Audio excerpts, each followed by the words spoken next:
Man wassa'a ala iyalihi yawma Asyura, siapa yang melapangkan keluarganya, istrinya, anaknya, memberikan kelapangan belanja hadiah materi pada hari Asyura, kata Nabi, lam yazal fi sa'ati sa'ira sanati, sepanjang tahun ke depannya orang ini akan mendapatkan kemurahan dan kemudahan rezeki.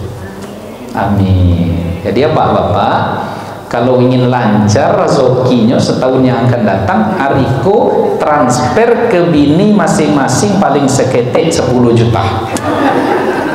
Assalamualaikum warahmatullahi wabarakatuh. Saya bersama Baker Subuhan Pekanbaru Riau. Bagi yang sudah bergabung istiqomah, bagi yang belum segera bergabung. Kiamat sudah dekat. Berkah selalu, sukses. Assalamualaikum warahmatullahi wabarakatuh. Assalamualaikum warahmatullahi wabarakatuh. Bismillahirrahmanirrahim.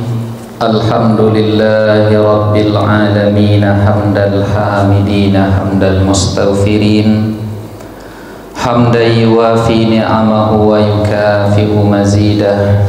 Ya Rabbana lakal hamdu wa lakas syukru kama yanbaghi li jalali wajhikal karimi wa 'azimi sultanik.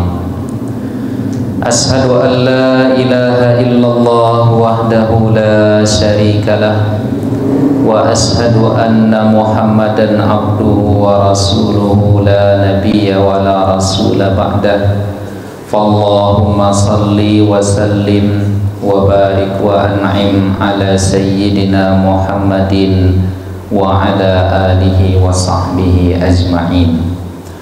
Allahumma inna asbahna fi ni'matin wa afiyatin wa sitrin, fa atimma alaina ni'mataka wa afiyataka wa sitraka fid dunya wal akhirah. Radina billahi rabba wa bil islami dina wa bi Muhammadin nabiyya wa rasulah. Alim ulama, cerdik pandai, tokoh masyarakat, orang tua kami, ayah bunda, besar tak disebut gelar, kecil tak dihimbau nama, umumnya hadirin hadirat, tamu-tamu Allah, sidang jamaah fardu subuh yang dimuliakan oleh Allah Ta'ala. Kembali kita bersyukur kepada Allah dengan mengucap Alhamdulillahi Rabbil Alamin. Pada pagi yang penuh berkah ini Allah meletakkan kita dalam salat subuh berjamaah. Kita rukuk dan sujud kepadanya, kemudian kita berzikir dan berdoa, dilanjutkan pula dengan majelis ilmu yang kita niatkan dalam rangka i'tikaf. Mudah-mudahan semoga segala apa yang kita amalkan ini memberatkan timbangan kebaikan kita di akhirat kelak. Amin ya rabbal alamin.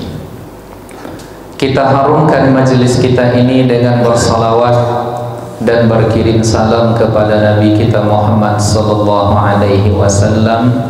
Allahumma salli ala sayyidina Muhammadin wa ala ali sayyidina Muhammad. Assalamu alayka ya Rasulullah.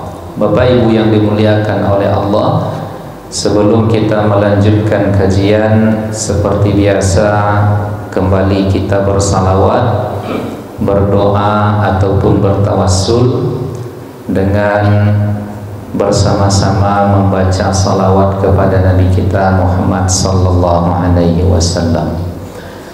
Ya Sayyidi ya Rasulullah, ya man lahul jahu indallah, innal musib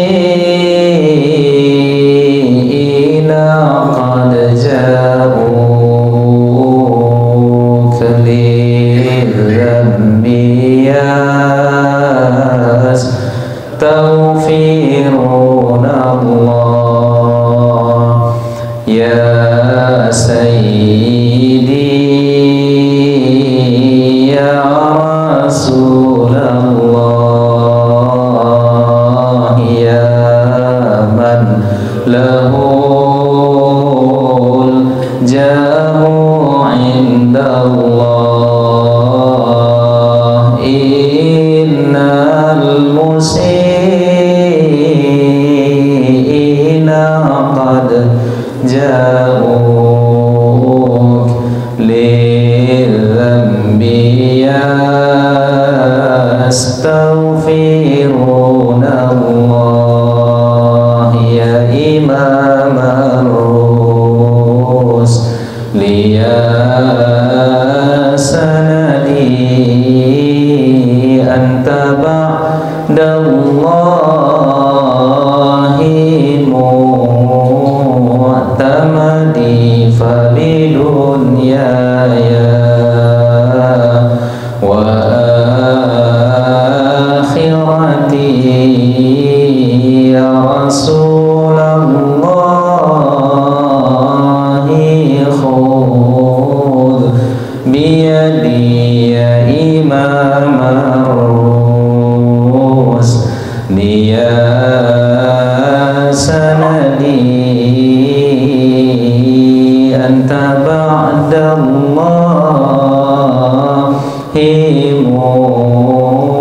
mu'tamadi fabidunyaya wa akhirati ya Rasulallahi khudh biyadi. Allahumma salli ala sayyidina Muhammadin wa ala alihi wa sahbihi wa barik wa sallim. Allahumma amin. Tapi salawat tadi tidak banyak yang mengikuti nampaknya. Apa aja itu Pak Haji? Dua kemungkinannya Bu. Yang pertama karena tak hafal, yang kedua karena suara ustadznya bagus. Yang mana lagi ini agaknya tuh ya, jadi kalau yang kedua berarti atau monongnya menikmati suara ustadznya. Yang mana Bu? Oke. Bapak Ibu hadirin hadirat yang dimuliakan oleh Allah Ta'ala, apa kabar semuanya? Sehat? Alhamdulillah.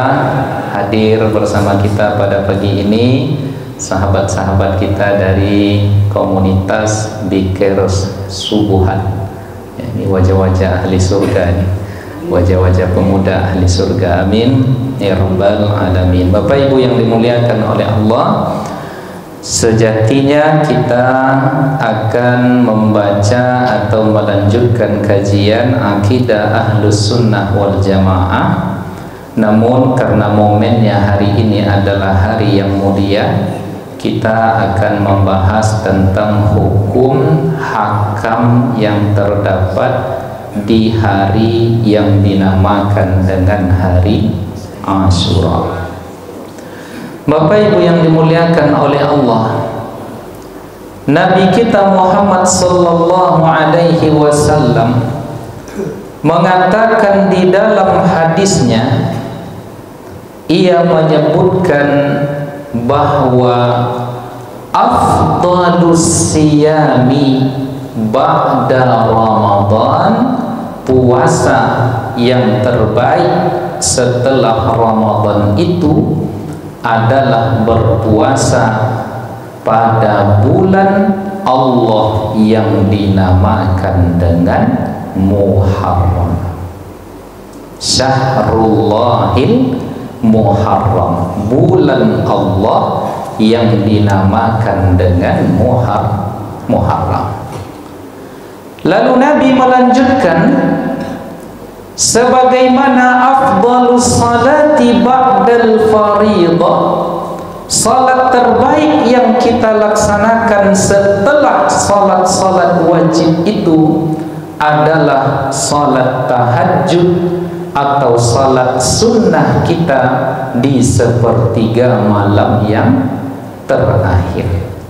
Jadi di sini Nabi Shallallahu Alaihi Wasallam menyatakan puasa terbaik setelah Ramadan adalah puasa di dalam bulan Muharram salat yang terbaik setelah salat wajib itu adalah salat tahajud. Nah, Bapak Ibu yang dimuliakan oleh Allah Ta'ala, di dalam hadis ini disebutkan oleh Nabi Syahrullahi al-Muharram, bulan Allah yang dinamakan dengan Muharram. Jadi dinisbatkan bulan Allah kepada Muharram, itu kata para ulama maknanya adalah idhafatu tasyrif, disandarkan dalam rangka memuliakan. Ya, bukan berarti Allah itu punya bulan, sebagaimana disebut masjid itu adalah Baitullah, rumah Allah. Bukan berarti Allah punya rumah atau tempat tinggal. Jadi dinisbatkan kepada Allah dalam rangka memuliakan. Seperti juga di dalam Al-Quran dikatakan naqatallah, unta Allah. Bukan berarti Allah punya unta untuk ditunggangi. Jadi orang-orang yang memahami secara secara kebahasaan, nah itulah orang-orang yang terjebak atau mungkin tersesat, sehingga menisbatkan segala sesuatu kepada Allah. Dalam sebuah hadis Allah Ta'ala di hadis Qudsi juga mengatakan maridtu falam ta'udni, saya sakit kalian tidak menjenguk aku. Bukan berarti sakit itu Allah yang sakit, tetapi hambanya yang sakit. Kenapa kalian tidak menjenguk orang-orang yang sakit? Nah, jadi itu yang pertama, Bapak Ibu yang dimuliakan oleh Allah.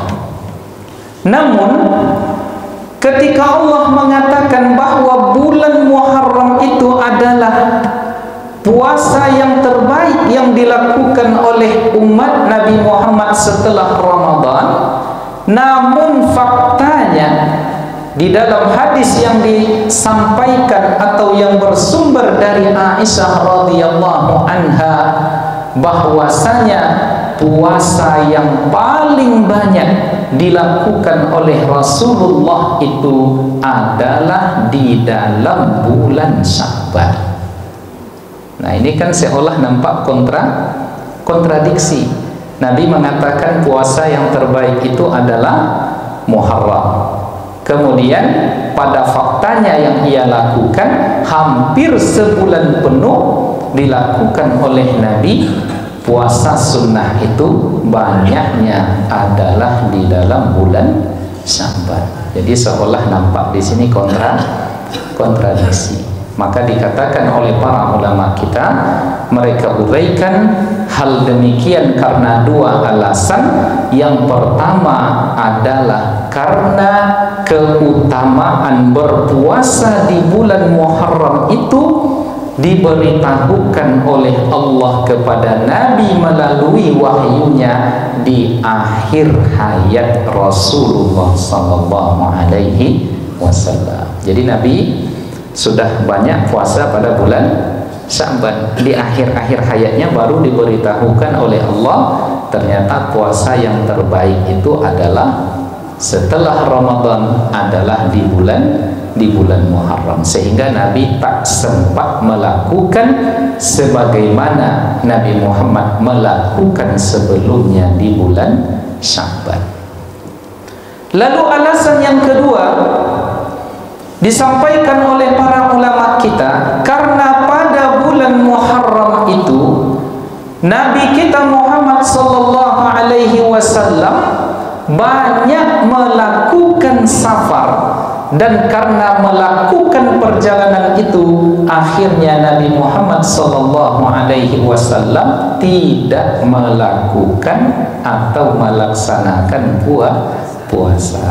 Nah, jadi pada bulan Muharram itu Nabi safar, dan kita tahu bahwasanya di antara yang meringankan atau keringanan di dalam syariat Nabi Muhammad itu adalah boleh kita berbuka di saat melakukan perjalanan. Jangankan puasa sunnah, bahkan juga di dalam puasa wajib. Faman kana minkum maridan, siapa di antara kalian yang sakit, au ala safarin, atau dia di dalam perjalanan, fa'iddatum min ayyamin ukhar, boleh mereka untuk mengulang atau menggantinya pada hari yang lain. Nah, jadi oleh karena itu Nabi kita sallallahu alaihi wasallam tidak melaksanakan banyak puasa di bulan Muharram. Salah satu faktornya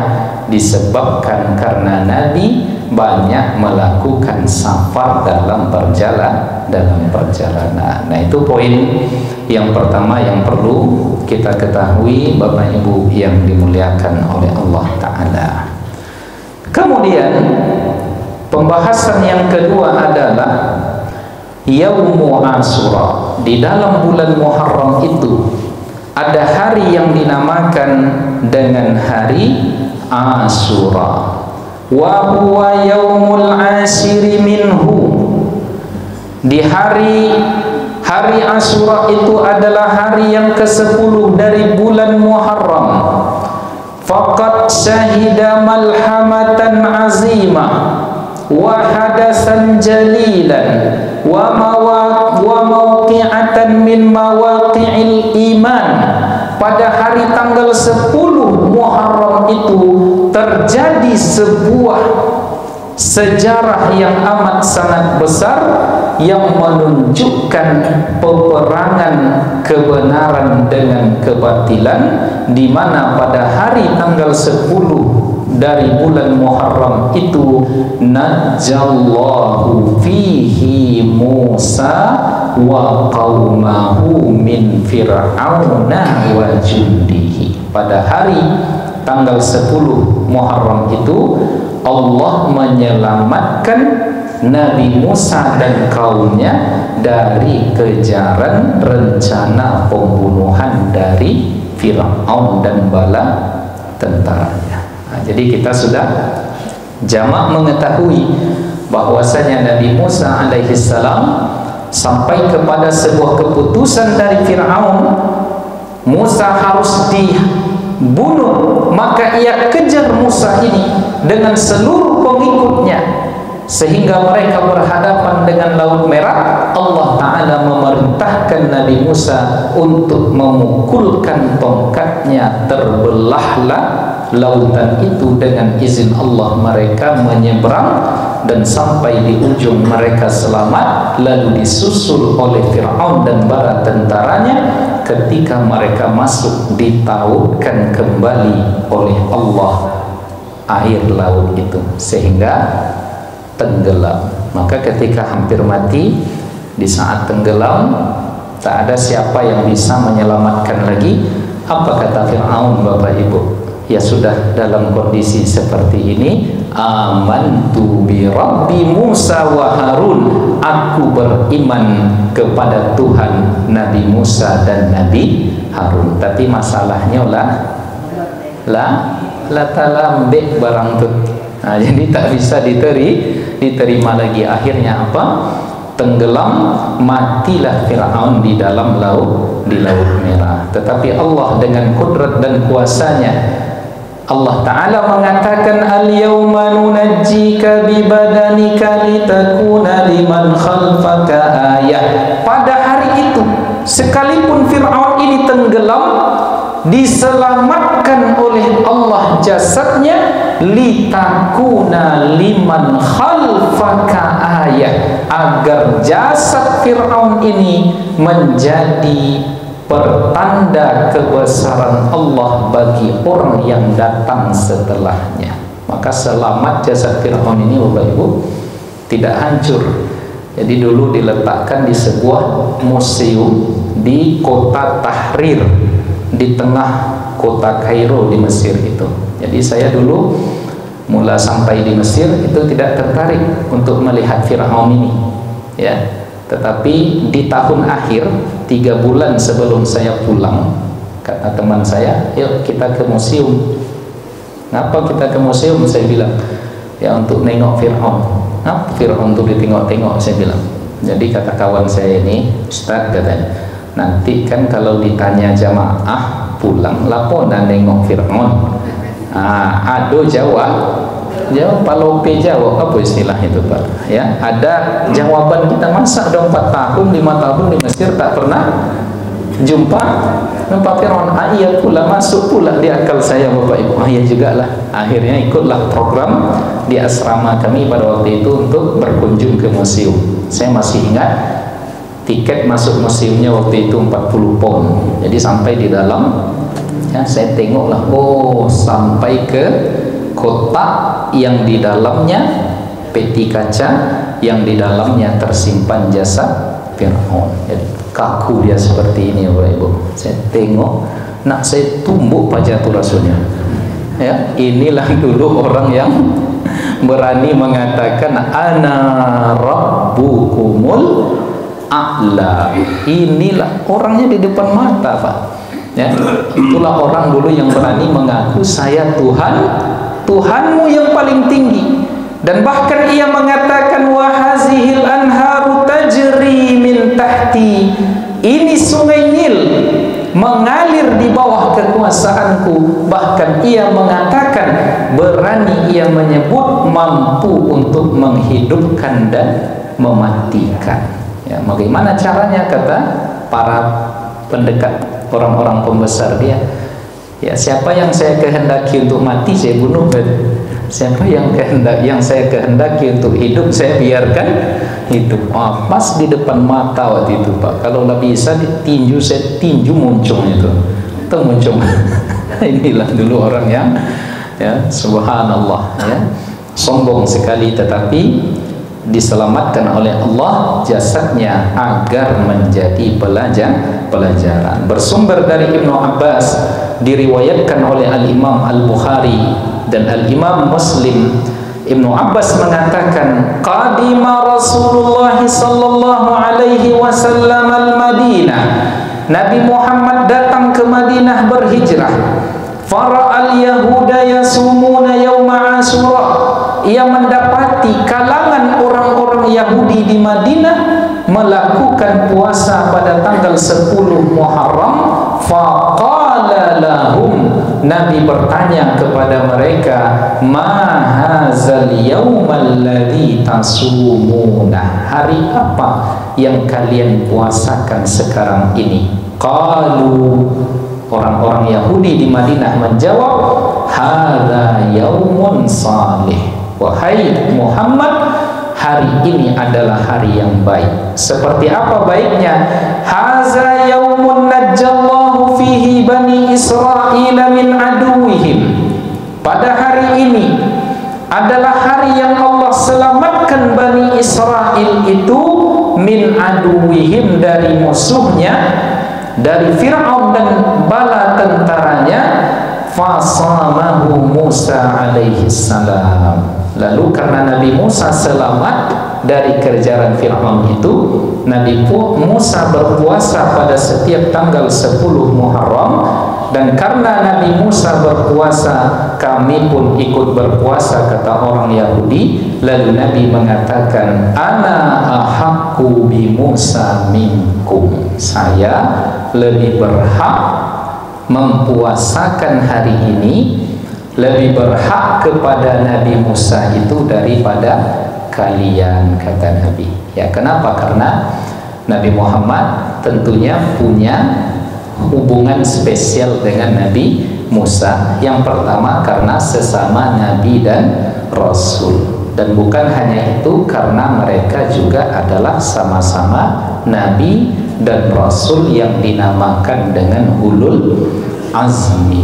Jadi di antara sekian Nabi yang ada, Bapak Ibu yang dimuliakan oleh Allah, Nabi Musa ini sedikit spesial disebabkan karena ia sering berjumpa dengan Nabi Muhammad sallallahu alaihi wasallam, atau Nabi Muhammad sering berjumpa dengan Nabi Musa. Yang pertama adalah ketika di saat perjalanan Isra dan Mi'raj minal Masjidil Haram, dari Masjidil Haram ilal Masjidil Aqsa, Nabi pada saat itu melihat Nabi Musa yusalli fi qabrihi, salat di dalam kuburnya.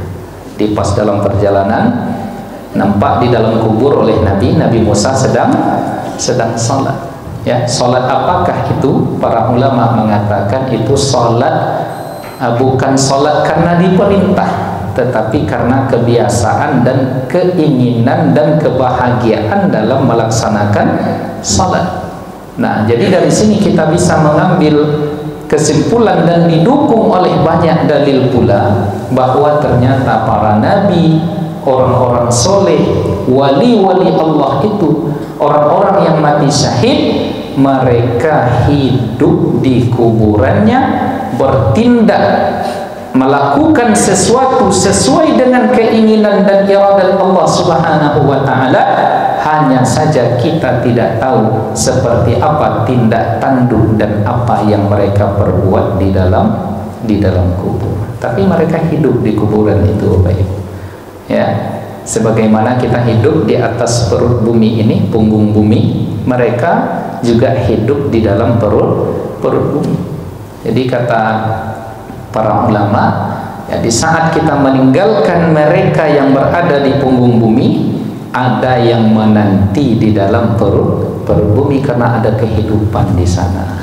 Ya, jadi kalau tak percaya Bapak Ibu, amatilah coba. Ya, karena ada kehidupan, dan bahkan ya, kehidupan di alam sana itu, orang-orang yang sudah wafat, ketika datang orang yang wafat atau baru meninggal, mereka berbondong-bondong ingin mencari tahu berita tentang orang-orang yang hidup. Bahkan ada yang bertanya tentang kucingnya, macam mana kucing saya dulu, ya, yang saya tinggal di rumah itu. Dan bertanya tentang karib kerabat keluarganya, sehingga kata malaikat kepada mereka yang sudah lama meninggal itu, sabarlah dulu, ini orang masih capek dia, kok kalian sudah datang mengkerubungi dia masih capek. Nah, jadi ada walaupun kita berpisah dengan orang-orang yang kita cintai di atas bumi, tetapi rupanya ada perjumpaan dengan orang-orang yang kita cintai di dalam alam yang dinamakan dengan alam barzah. Nah, jadi ada kehidupan. Nah, kemudian Bapak Ibu yang dimuliakan oleh Allah, momen yang kedua pertemuan Nabi Muhammad dengan Nabi Musa adalah ketika mereka salat berjamaah di Masjidil Aqsa. Jadi Nabi Muhammad menjadi imam, di belakangnya adalah seluruh arwah para nabi dan rasul, dan bahkan malaikat-malaikat yang ada ikut salat di belakang Nabi Muhammad. Inilah pujian yang kita sebut atau yang kita ucapkan di dalam tarhim di salat subuh itu, Bapak Ibu. Ya, kan di beberapa masjid ya itu ada tarhim, salatu wassalamu alaik. Ya, kemudian ada lagi kalimatnya, ya arhamar rahimin irhamna. Ada dengar itu, Pak? Nah, kalau kami di kampung sering itu sebelum subuh, 15 menit sebelum subuh, dalam rangka membangunkan jamaah, maka ditarhimkan, dibaca sholawat. Di antara kalimatnya adalah wa rufi'ta ilal muntaha, sebelum engkau diangkat ke sidratil muntaha wahai Nabi Muhammad, wa taqaddamta lis-salati fa shalla kullu man fis samai wa antal imam.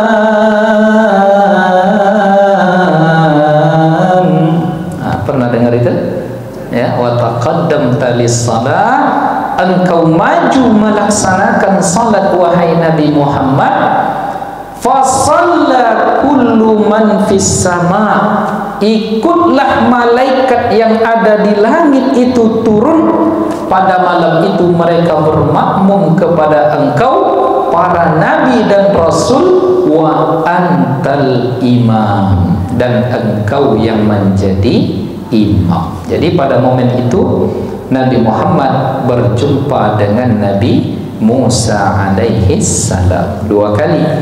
Lalu kali yang ketiga adalah setelah Nabi Muhammad pergi ke tempat munajatnya, kemudian menerima perintah salat, lalu ia turun kemudian di langit yang keberapa?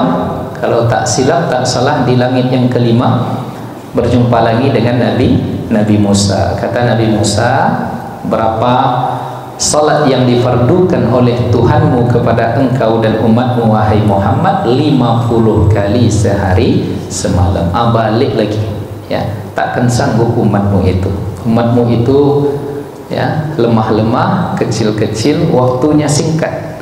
Ya, minta kekeringanan kepada Allah, ya, sampai falam yazal, begitu terus Nabi Muhammad naik ke tempat munajatnya memohon kepada Allah, bercengkrama kepada Allah Subhanahu wa taala, lalu pada akhirnya menjadi 5 kali sehari semalam. Jadi kata guru kami mengutip di dalam kitab As-Saraful A'la, jadi sebenarnya Nabi Musa itu bukan karena dalam tanda kutip mempertimbangkan banyaknya waktu salat untuk kita.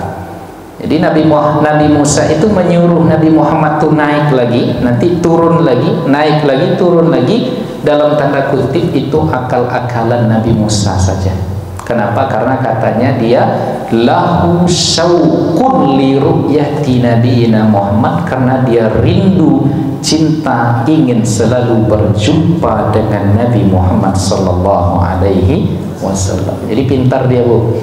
Ya, pas turun, dicarinya alasan. Ya, ini tidak akan sanggup umat. Naik lagi katanya. Nanti turun lagi, jumpa lagi dia.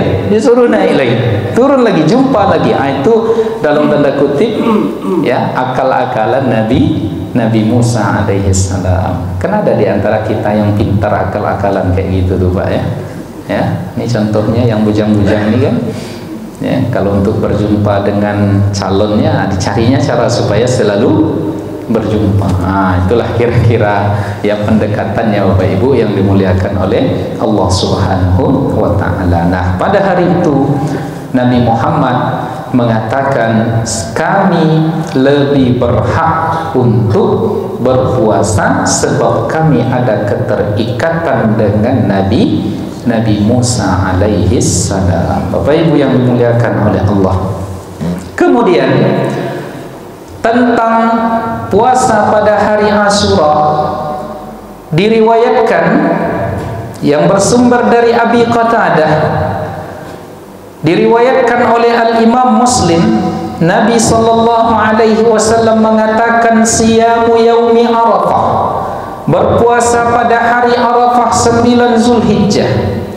Inni ahtasibu 'ala Allah, saya berharap kepada Allah, ayyukaffira as-sanata allati qablahu was-sanata allati ba'dahu, saya mengharapkan kepada Allah faedah berpuasa pada tanggal 9 Zulhijjah itu mengampunkan dosa setahun yang lalu dan setahun yang akan datang. Wasiyamu yaumi Asyura, dan berpuasa pada hari Asyura 10 Muharram, inni ahtasibu 'ala Allah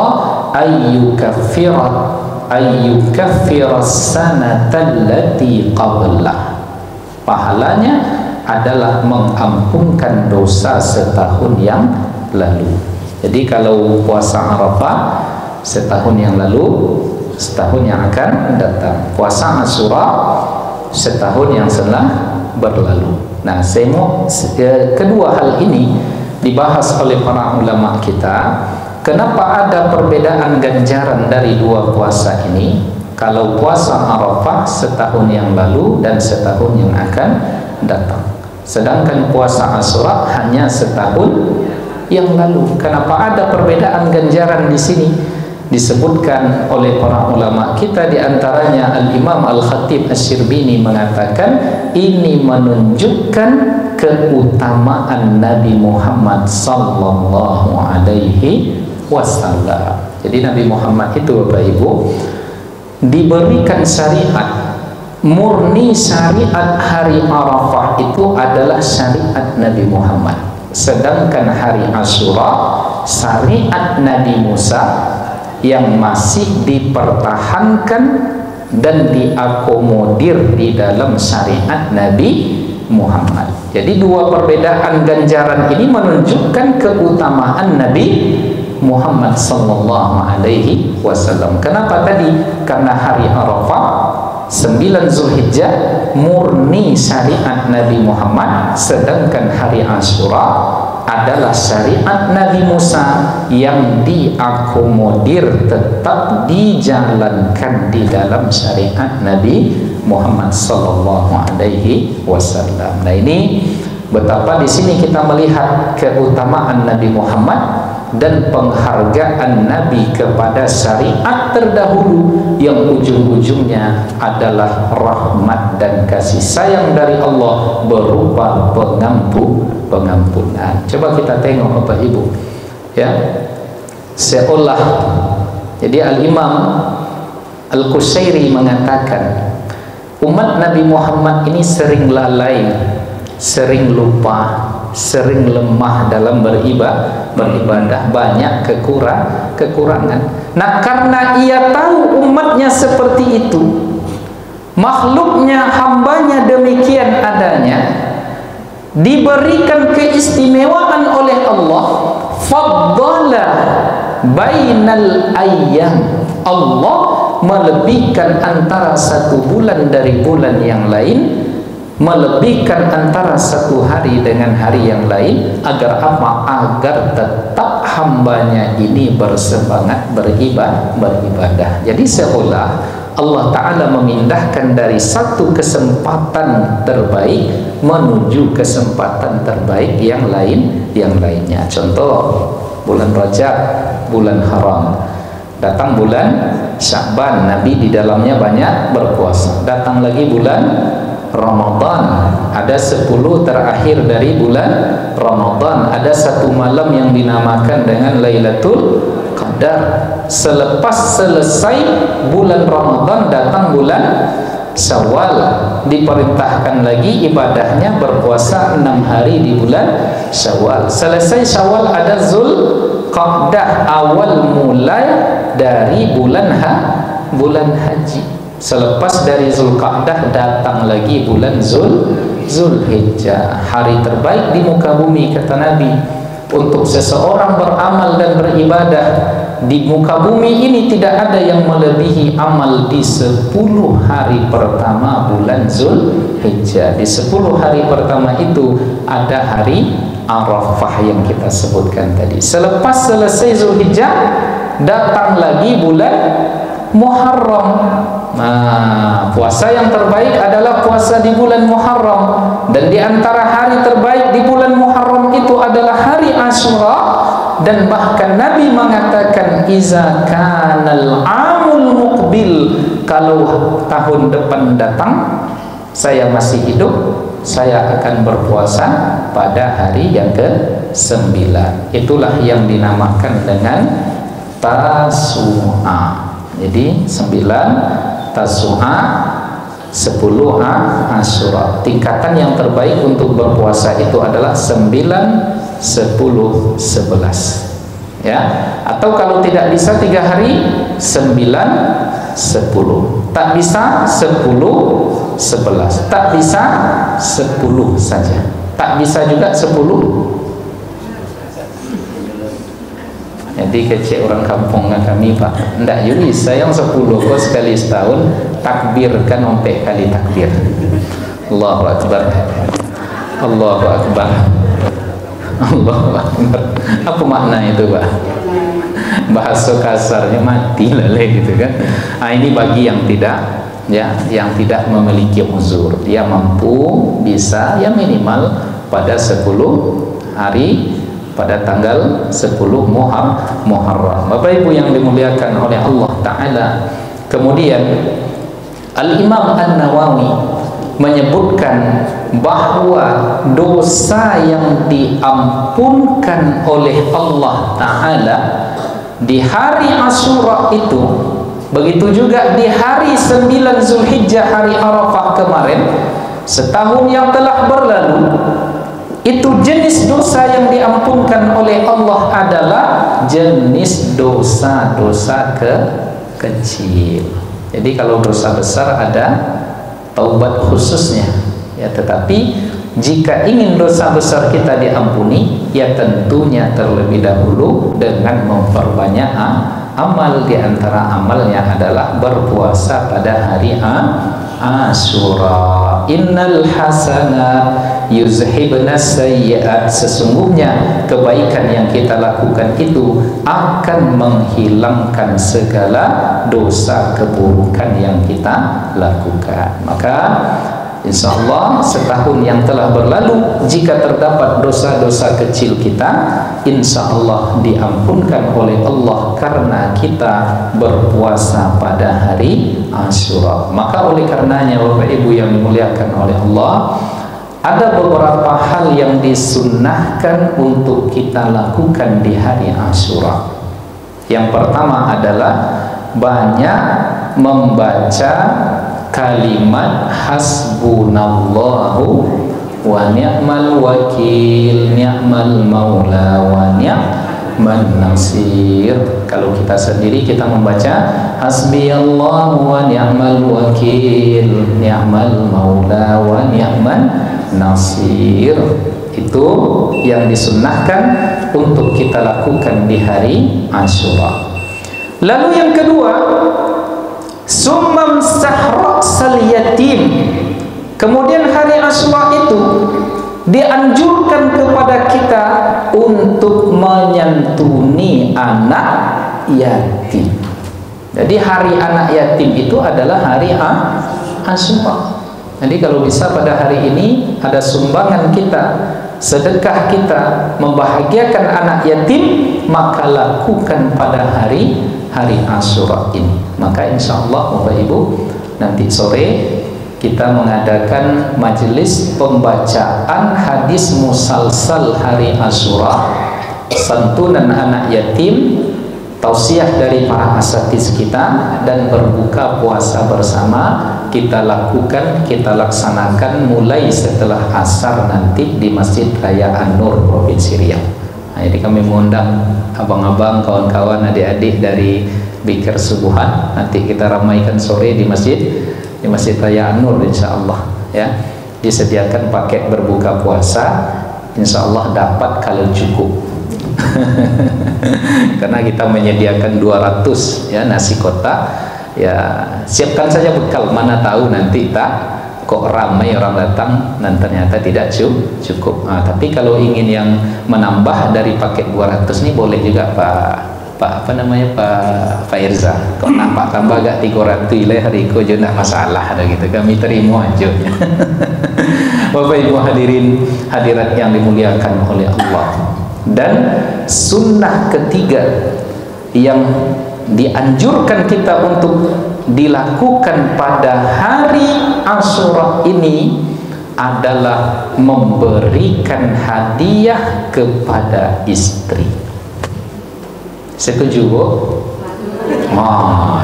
Semangat, ya. Memberikan hadiah kepada istri masing-masing, jadi istri orang, ya. Disebutkan di dalam hadis yang diriwayatkan oleh Al-Imam At-Tabrani bahwasanya Nabi Muhammad sallallahu alaihi wasallam menyebut atau bersabda, man wasa'a ala iyalihi yauma Asyura, siapa yang melapangkan keluarganya, istrinya, anaknya, memberikan kelapangan belanja hadiah materi pada hari Asyura, kata Nabi, lam yazal fi sa'ati sa'ira sanati, sepanjang tahun ke depannya orang ini akan mendapatkan kemurahan dan kemudahan rezeki. Amin. Jadi ya Bapak, Kalau ingin lancar rezekinya setahun yang akan datang, Ariko transfer ke bini masing-masing paling seketik 10 juta. Setuju? Ya apa-apa, aku menjawab apa? Ya kalau tak bisa 10 juta, 5 boleh juta gila gitu kan. Tak sanggup 5 boleh juta, 5 juta ya. Transferlah hari ini Pak. Pulang dari masjid ini nanti langsung amalkan ini ya. Hari Asyura itu adalah hari membahagiakan istri dan anak. Belikan anak kita, kasih hadiah anak kita hari ini kalau dia puasa ya. Istri kita belikan apa nama yang di telinga tu Pak, belikan subang, belikan golang, belikan cincin ya, belikan kalung, belikan terompa baru ya, baju baru, jilbab baru, mukena baru. Pokoknya hari ini berikan kepada istri. Siapa di antara bapak-bapak yang sudah punya istri tak kasih hadiah hari ini kepada istrinya? Apa sumpahnya? Jadi sumpah. Sama istri. Sama istri sekarang. Oh itu rekening itulah di istri Ustaz kata. Ya lah ambil je lah banyak-banyak deh bu kalau rekening itulah di istri ya. Tapi kan ada mungkin yang ini apa ya.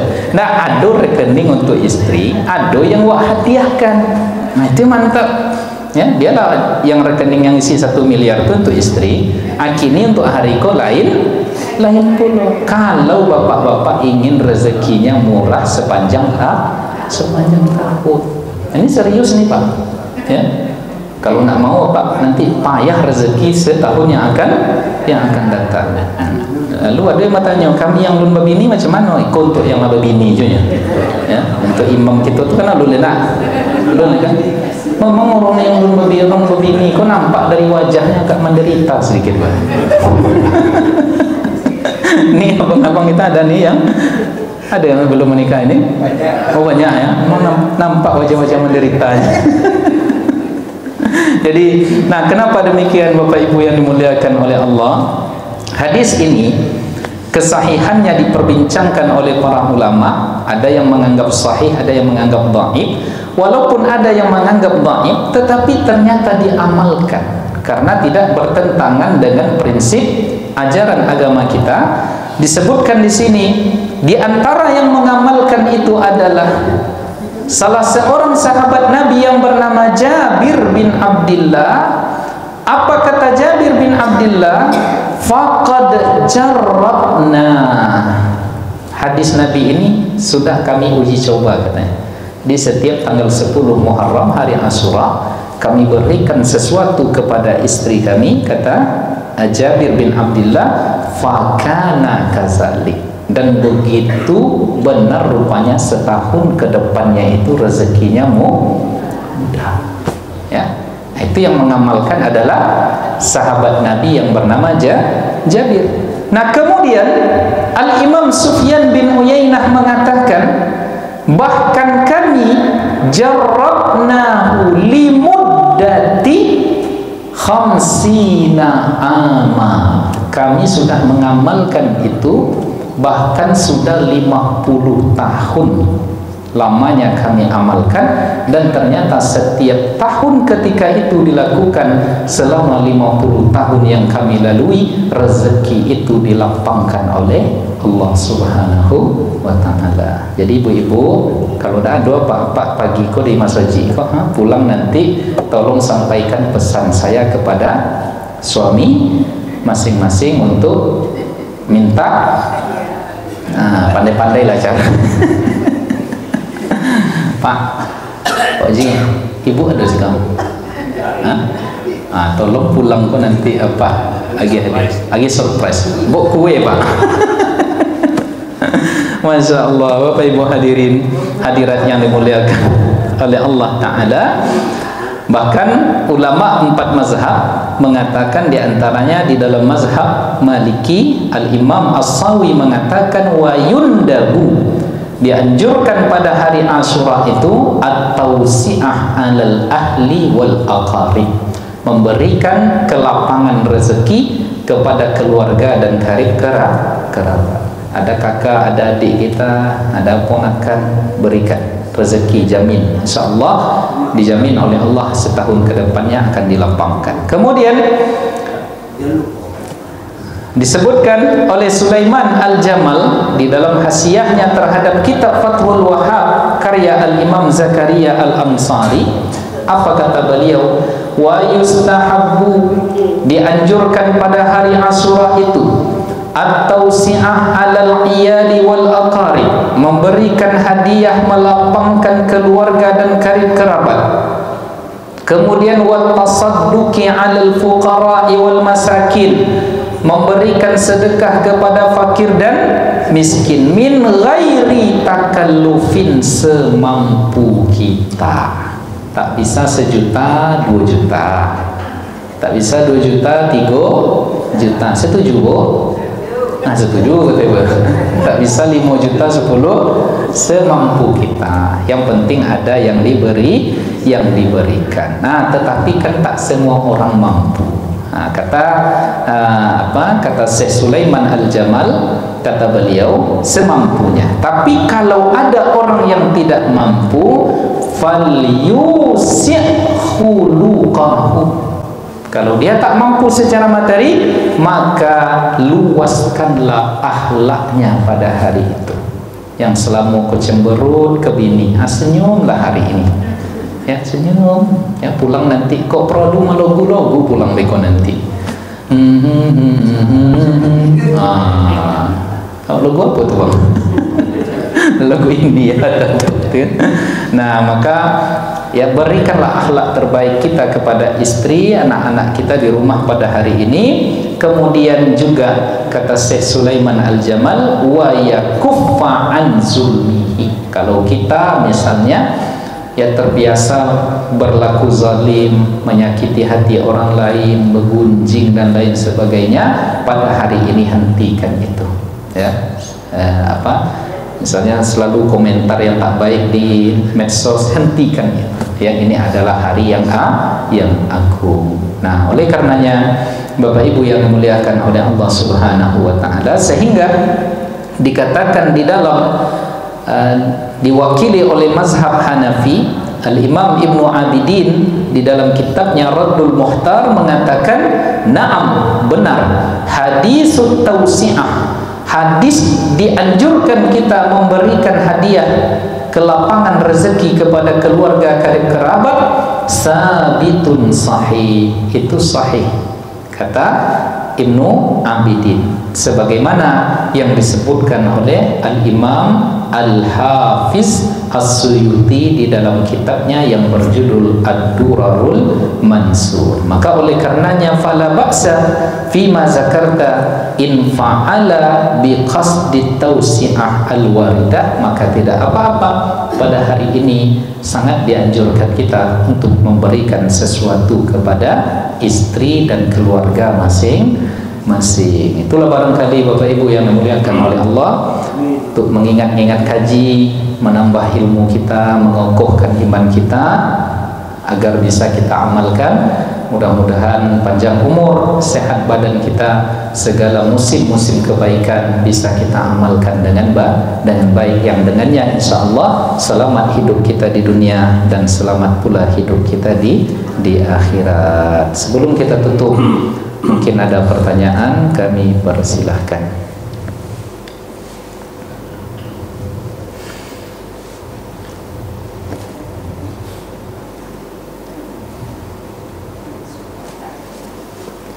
Ada? Ya, kalau kaji-kaji modeko nak banyak pertanyaan, ya, karena nak banyak pertanyaan sebab kaji itulah masuk. Apalagi poin yang terakhir tadi. Iya. Iko agak comeh wajah nampak bagi orang. Tak bisa banyak, tak penuh kate penuh ke bawah. Insyaallah pulang dari masjid ini insyaallah ada hadiah yang kita berikan kepada istri masing-masing. Ya, minimal senyum, tapi itu hadiah yang paling pelit untuk Pak Irza. Karena Pak Irza mampu. Tapi yang tak mampu yang macam-macam belum nikah nih Pak. Senyum-senyum aja deh. Demikian Bapak Ibu yang dimuliakan oleh Allah Ta'ala, mohon maaf lahir dan batin. Kami mengundang nanti bagi yang ada kesempatan sama-sama kita hadir munajat hari Asyura di Masjid Raya An-Nur Provinsi Riau sore nanti, dimulai selepas asar insyaallah. Demikian, banyak maaf atas segala kehilafan dan kesalahan. Sebagaimana kita buka tadi dengan salawat, kita tutup pula dengan salawat kepada Nabi Muhammad sallallahu alaihi wasallam. Sallallahu rabbuna ala nuril mubin Ahmadal Mustafa Sayyidil Mursalin wa ala alihi wa sahbihi ajma'in wa ala alihi wa sahbihi ajma'in. Allahumma salli ala sayyidina Muhammad wa asyiri zalimin bil zalimin wa akhrijna min bainihim salimin wa ala alihi wa sahbihi ajma'in. Ya Rabbi bil Mustafa balligh maqasidana waghfir lana ma madha ya wasi'al karami. Ya Rabbi bil Mustafa balligh maqasidana waghfir lana ma madha ya wasi'al karami. Huwal habibul ladzi turja syafa'atuhu li kulli hawlin minal ahwali maqtahami. Ya Rabbi bil Mustafa balligh maqasidana waghfir lana ma madha ya wasi'al karami. Wabillahi taufiq wal hidayah. Wassalamualaikum warahmatullahi wabarakatuh.